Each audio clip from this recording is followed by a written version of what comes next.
साजिशें रचता रहता था, हमेशा एक तरकीब ढूंढता रहता था कि माज़अल्लाह मोहम्मद अरबी को कैसे सताया जाए, हमेशा तरकीब ढूंढता रहता था। एक मर्तबा उसने अपने साथियों को बैठाया और कहा, देखो मोहम्मद अरबी के सताने के लिए, उनका मजाक उड़ाने की एक तरकीब मेरे अंदर आई है। माज़अल्लाह मेरे सरकार को सताने के लिए उसने तरकीब ढूंढा, अपने साथियों को बुलाया और उसने कहा, सुनो मोहम्मद अरबी इस रास्ते से अक्सर गुजरा करते हैं, ऐसा करते हैं कि इस रास्ते में हम लोग गड्ढा खोद देते हैं और गड्ढा खोद करके इस पर पतली पतली लकड़ियों को डाल करके हम लोग छुप जाते हैं झाड़ियों में, ऊपर से पत्ते डाल दो, हल्की हल्की मिट्टी छिड़काव कर दो, ताकि आने वाले को पता न चल सके कि यहाँ पे गड्ढा है या नहीं, उसे पता चले कि ये रास्ता है, आसानी के साथ आने वाला आए और इससे गुजरे। जैसे ही लकड़ी पर पैर पड़े, लकड़ी टूटे और वो रात से गड्ढे में गिर जाए। उन लोगों ने ऐसा किया, उसके साथियों ने, अबू जहल और उसके साथियों ने गड्ढा खोदा और पतली पतली लकड़ियां ऊपर से डाली, पत्ते बिछा दिए, ऊपर से हल्की हल्की मिट्टी को डाल करके उसको बराबर कर दिया और ये सब के सब छुप गए। अबू जहल भी छुप गया, उसके साथी भी छुप गए एक झाड़ी के अंदर। सब इंतजार कर रहे हैं कि आमिना के लाल तशरीफ लाए, मोहम्मद अरबी तशरीफ लाए और उनका कदम इस पर पड़े और ये लकड़ी टूटे और वो नीचे गिरे, माज़अल्लाह, और नीचे गिरे और हम लोग वहां से आए और फिर आकर के उन पर हंसे कि नबी बनते हैं माज़अल्लाह और रास्ता भी नहीं देखा जाता, आपको ये भी नहीं मालूम है कि तख्त कहाँ है और कहाँ क्या है, माज़अल्लाह। उन लोगों के ज़हन में यही बात थी। बहरहाल गड्ढा खोदा गया, लकड़ियां डाल दी गई, ऊपर से पत्ते बिछा दिए गए, मिट्टी डाल दी गई। अब धीरे धीरे आमिना के लाल रसूल आली वक़ार शफीए रोज़े शुमार, दोनों जहां के मालिक को मुख्तार, आफ़ताबे हुदा माहताबे अता, दुर्रे बहरे से फामारी ने इत्तिक़ा, सैयदुल अस्फिया हुजूर पुरनूर शाफ़े यौमुन नुशूर, नूरुल अला नूर हबीबे रब्बे गफूर, मखज़ने असरार मंबे अनवार, दोनों जहां के मालिक व मुख्तार मुहम्मद रसूलुल्लाह सल्लल्लाहु अलैहि वसल्लम, दोनों जहां के आका धीरे धीरे तशरीफ ला रहे हैं, सरकार धीरे धीरे तशरीफ ला रहे हैं। अबू जहल और उसके साथी झाड़ी से देख करके खुश हो रहा है कि अब मोहम्मद अरबी आ रहे हैं, अब ये गड्ढे में गिरेंगे। इंतजार कर रहे हैं वो कुफार और मुशरिकीन छुप करके कि मोहम्मद अरबी आएंगे, अब गड्ढे में गिरेंगे। अब होता क्या है कि सरकार धीरे धीरे धीरे धीरे उस गड्ढे के बिल्कुल करीब पहुंच गए, जहां पे उन लोगों ने गड्ढा खोदकर ऊपर से पत्ते डाल करके, मिट्टी डाल करके और गड्ढे को छुपा रखा था। सरकार बिल्कुल करीब पहुंच गए, सरकार का कदम मुबारक अनकरीब था कि उस गड्ढे पर पड़ी लकड़ी पे पड़े, लेकिन रब को ये कब गवारा था कि मेरा महबूब गड्ढे में गिरे और ये कुफार मेरे महबूब का मजाक उड़ाए। ये कब रब को गवारा हो सकता है? रब ने जमीन को हुक्म दिया, ऐ जमीन जैसे तू पहले थी ना उसी तरह हो जा। अब सरकार जैसे जमीन पहले थी वैसे ही हो गई और हुजूर ऐसे गुजर गए जैसे वहां गड्ढा था ही नहीं। सुभान अल्लाह। आसानी के साथ हुजूर तशरीफ ले गए, सफर कर गए, आगे चले गए। अबू जहल गुस्से में निकला, वहां से झाड़ी से निकला और कहा कि तुम लोगों ने गड्ढा पर कई मोटी मोटी लकड़ियां तो नहीं रख दी थी, मजबूत लकड़ियां तुम लोगों ने तो नहीं रख दी, आखिर तुम लोगों ने ऐसा किया क्यों? मैं तुम लोगों को बहुत सख्त सजा दूंगा। अपने साथियों पर भड़का, अपने साथियों को बहुत चिल्लाया, गुस्साया। उसके बाद कहा चलो मैं चेक करता हूं कि आखिर ये लकड़ियां मोटी थी या पतली थी, कमजोर, क्यों तुमने ऐसा किया? आया अबू जहल चेक करने के लिए और अपना पैर आगे बढ़ाया और जैसे ही पैर आगे बढ़ाकर ये गड्ढे पर पड़ी लकड़ी पर अपना पैर रखा, आजमाने के लिए लकड़ी टूटी, गराब से अबू जहल खुद गड्ढे में गिर गया। अबू जहल गड्ढे में गिरा।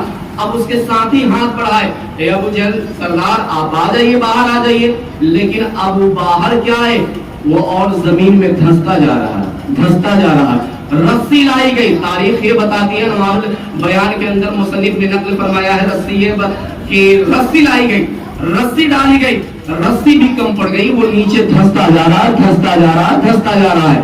अबू जहल ने नीचे से कहा, ऐ लोगों तुम मुझे बचा नहीं सकते हो। तो फिर लोगों ने कहा, मेरे सरदार तो फिर कैसे बचेंगे आप मरना पसंद करते हैं? ना ना, मैं मरना क्यों पसंद करूंगा? ऐसा करो, तुम लोग मुझे बचा नहीं सकते हो, मैं जिनके लिए गड्ढा खोदा था ना वही हमको बचाएंगे। सुभान अल्लाह, वही हमको बचाएंगे जिनके लिए हमने गड्ढा खोदा था। कहा जाओ उनको बुला कर लाओ। اب یہ ابو جہل کے ساتھ ہی حضور کے پاس گئے. حضور کے پاس جانے کے بعد کہا سنیے ہم نے آپ کے لیے گڈھا کھودا تھا کہ آپ آئیں گے گڈھے میں گر جائیں گے, ہم آپ کا مذاق اڑائیں گے. اپنے سردار ابو جہل کے کہنے کے مطابق ہم لوگوں نے ایسا کیا اور سردار خود گر گیا ہے. آپ تو آسانی کے ساتھ سفر کر گئے, سردار خود گر گیا اور آپ کو مدد کے لیے بلا رہا ہے. یقین مان لیں اگر ہم میں سے کوئی وہاں پہ ہوتا تو ہم لوگ کا یہی جواب ہوتا ٹھیک ہوا ہمارے لیے گڈھا کھودا تھا خود گر گیا. اور ٹھیک کیا ہوا ہم خوش ہو کر کے 10-20 لوگ کر کے جاتے اور پورے مٹی اس پر ڈلوا دیتے, اسی میں زندہ دفن کر دیتے. بہت اچھا ہوا گڈھا ہمارے لیے کھودا تھا خود گر گیا, اچھا ہوا. لیکن حضور نے ایسا نہیں فرمایا کہ چلو اچھا ہوا کہ گر گیا, میرے لیے گڈھا کھودا تھا خود گڈھے میں گر گیا. میرے نبی نے ایسا نہیں فرمایا بلکہ ابو جہل کے ساتھیوں سے کہا چلو میں تمہارے سردار کو بچاتا ہوں. سبحان اللہ. میرے نبی نے فرمایا چلو میں تمہارے سردار کو بچاتا ہوں. وما ارسلناک الا رحمت للعالمین. آقا ساری کائنات کے لیے رحمت بن کر کے تشریف لائے ہیں. میرے آقا دھیرے دھیرے اس جگہ پہ پہنچے جہاں ابو جہل گڈھے میں گرا ہوا تھا. میرے نبی نے جھانکا اور ابو جہل سے کہا وہ ابو جہل گڈھے سے نکلنا چاہتا ہے؟ ابو جہل نے کہا ہاں نکلنا چاہتا ہوں. میرے نبی نے فرمایا ابو جہل میں تمہیں گڈھے سے تو نکال دوں گا لیکن ایک شرط تمہیں ماننی پڑے گی. ابو جہل کہتا ہے شرط کیا ہے؟ میرے نبی نے فرمایا تمہیں کلمہ پڑھ کے مسلمان ہونا پڑے گا. تو مرتا ہوا کیا نہیں کرتا ہے؟ جس کی جان پہ بل آ جائے وہ کیا نہ کرے. ابو جہل اندر سے ہی کہتا ہاں میں کلمہ پڑھوں گا مسلمان ہو جاؤں گا. آپ پہلے مجھے نکالے تو صحیح. اب سنیے میرے نبی کا معجزہ دیکھیے, میرے نبی کا معجزہ دیکھیے. جو لوگ کہتے ہیں نبی معاذ اللہ کوئی پاور نہیں رکھتے, نبی ہماری طرح بشر ہے, تو ان کو بھی کہیے کہ کوئی بچہ اگر کسی پانی تالاب میں کسی تالاب میں ڈوبتا ہو کسی ندی میں ڈوبتا ہو تو وہ بھی اشارہ کر کے بچے کو واپس لوٹا دے. تب تو نبی سے بشریت کی دعویٰ, تب تو نبی کی ہم مثلیت کا دعویٰ پیش کرو گے. جو لوگ نبی کو اپنے طرف بشر کہتے وہ لوگ غور سے دیکھے. وہاں پہ رسیاں کم پڑ رہی تھی, رسیاں کم پڑ رہی تھی. ابو جہل دھستا جا رہا تھا. آمنہ کے لال نے ہاتھ بڑھایا اور کہا ابو جہل باہر آ جا. زمین نے ابو جہل کو اوپر پھینکا, سرکار نے ہاتھ پکڑ کر ابو جہل کو باہر کر دیا. سبحان اللہ. سرکار نے باہر کر دیا. جہاں رسی کم پڑ رہی تھی حضور نے ہاتھ سے ابو جہل کو باہر نکال دیا دستے مبارک سے. اب دیکھیے ابو جہل باہر آیا, حضور نے فرمایا ابو جہل کلمہ پڑھ لے. تو اس وقت کی قسمت میں ایمان نہیں تھا, ایمان اس کی قسمت میں نہیں تھا. اس نے کیا کہا معاذ اللہ یہ تو آپ نے جادو سے کیا ہے. کلمہ نہ پڑھا ہمیشہ ہمیشہ کے لیے جہنمی بن گیا. فی نار جہنم خالدین فیہا ابدا.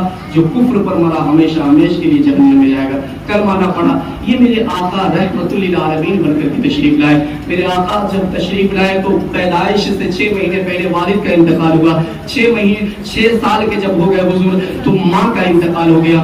2 سال حضور دادا عبد المطلب کے سپرد رہے. اس کے بعد 2 سال کے بعد دادا کا انتقال ہو گیا. پھر کچھ دنوں کے بعد چچا ابو طالب کا انتقال ہو گیا. پھر آپ کے شریک حیات حضرت خدیجہ کا انتقال ہو گیا. میرے حضور کو مکے والوں نے کتنے تکلیف نہیں دیے. مکے والے تو یہ کرتے تھے کہ حضور جب چلتے تھے تو پتھروں کی بارش کیا کرتے تھے. میرے آقا کے گھروں کے سامنے کوڑے اور کچرے لا کر کے لوگ ڈال دیا کرتے تھے. میرے آقا کو معاذ اللہ یہ لوگ پتھروں سے تکلیفیں دیا کرتے تھے. مکے والوں نے کتنا نہیں ستایا. میرے آقا نے پھر بھی دین کی تبلیغ نہیں چھوڑی اور میرے آقا طائف چلے گئے تبلیغ کرنے کے لیے. وہاں کے بادشاہ کو جا کر کے دین کی دعوت دی, لیکن بادشاہ کے بھائیوں نے اور بادشاہ نے حضور کا مذاق اڑایا معاذ اللہ. اور بادشاہ کے بھائیوں نے کہا کہ یہ پاگل ہو گئے معاذ اللہ, ان کو ستاؤ. کچھ بچوں کے ہاتھوں میں پتھر دے دیے گئے, کچھ شریر بچوں کے ہاتھوں میں پتھر دے دیے گئے, کچھ پتھر باجوں کے ہاتھ میں پتھر دے دیے گئے اور انہیں کہہ دیا گیا کہ محمد عربی جب اس راستے سے گزرنے لگے نا تو ان پر پتھروں کی بارش کرنا. اے لوگوں ہمارے اور آپ کے آقا پر پتھروں کی بارش کی سازشیں رچی جا رہی ہیں. رچی کیا جا رہی ہے؟ میرے آقا دین کی تبلیغ کرتے ہوئے جب نکلے ہیں تو ان لوگوں نے حضور پر پتھر برسانے شروع کر دیے. اور پتھر کس طرح سے برسا رہے ہیں؟ ان لوگوں نے میرے حضور کے قدم مبارک پر پتھر مار